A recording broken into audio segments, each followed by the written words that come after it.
This is the story of Nigeria's farmer-herder conflict, a story often linked to armed herdsmen from the Fulani group, but one that has cost lives on every side. At dawn, fields stare awake across Nigeria's middle belt. The call of roosters, the rustle of maize, and the lowing of cattle paint a picture of rural calm. Yet beneath this calm lies tension, a conflict over land, water, and survival that has left villages in ruins and families in mourning. It is a story of survival, of violence, and of numbers that demand our attention. They are selling at 7 o'clock. They were there over 200, and they had to run to the church first of all. Fortunately, the people weren't in the church, and they went rampage from the community, from hectare from north and south, all in brother direction, and made sure they murdered 12. Down it is 12. The story goes back many decades. Nomadic herders, many from the Fulani ethnic group, would move their cattle across grazing routes, trading with farming communities. Farmers planted crops, herders brought livestock. There was an understood balance, but over time, everything changed. The north faced desertification. Grazing lands shrank. Farmers expanded into once unresolved land. Population grew. Traditional rules began to fade. Between January 2016 and October 2018, for example, at least 3,641 people were killed in clashes between farmers and herders across Nigeria. And in one recent period, a research firm found that over 2.2 million people have been displaced across 7 years in the Middle Belt alone. As the land got more crowded, the old ways no longer worked. Farmers accused cattle of trampling crops. Herders said they had nowhere else to go, and the first fights began. In recent years, the violence has spiked. One report puts the death toll at 60,000 lives lost since 2001 in farmer-herder clashes across Nigeria.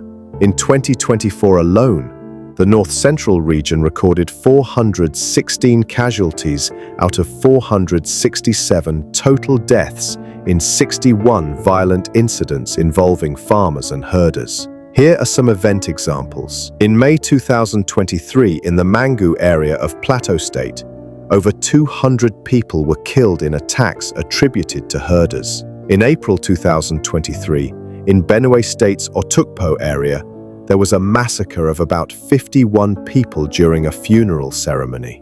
More recently, in June 2025 in Yelwata, Benue State, about 100 people were killed in a single night as gunmen attacked a farming community. These are not isolated disputes anymore. They are mass attacks. Villages attacked in the night, homes burnt, families fleeing. Displacement measured in millions. Geographically, the trouble is concentrated. The Middle Belt and North Central Nigeria are ground zero. States like Plateau, Benue, Nasarawa, and parts of Kaduna show repeated, deadly violence. You see this man where they go kill them, born him. His wife he died last week. Only him with the pikin. He can't kill the father again, live on zero. Now they don't carry, and that day when they go give the Buhari the pepper, Buhari they cry. You get one people from Zampara, they say now human being they do this thing. They say I better make we live. We say no. We know they carry our action first. Make it the report to reach everywhere first. I think they hear me. Okay, so far say you see then they carry this thing go far. America people then they put this thing then they hear them. Okay, if the day when the trouble boss, who go help you? Nobody. See? Before you see government know, some people don't die. What that government go? As this is what they do for film now. Where government? Maybe some people carry the children they run. But you then thank God if in a Fulani they know that way then they run, they know they see where then they follow run. Like I tell you, Fulani fight is no good. We they tell you now when you see or say these people like bush. Fear them more. Like I they tell you. RSIS International Plateau State on Christmas Eve 2023 saw coordinated armed attacks across rural communities, resulting in about 200 deaths and hundreds injured. Benue State, called Nigeria's food basket, has seen multiple large-scale attacks and has hundreds of displaced persons. Elsewhere, in the northwest, tensions between herders and farmers overlap with banditry, kidnappings, and resource conflict, making resolution harder. As of 2023, the House of Representatives of Nigeria stated that since 2001, over 60,000 lives have been lost in herder-farmer clashes. According to a 2025 report, more than 2.2 million people have been displaced in the Middle Belt states, Benue, Plateau, Nasarawa, from 2019 to February 2025. In 2024 alone, 467 deaths in 61 violent incidents involving farmers and herders nationwide, with the north-central region accounting for 416 of those fatalities. Fire! Fire! Fire, get up! Get up, come from! They don't know, fire them! Let's go, pursue them! Let's go!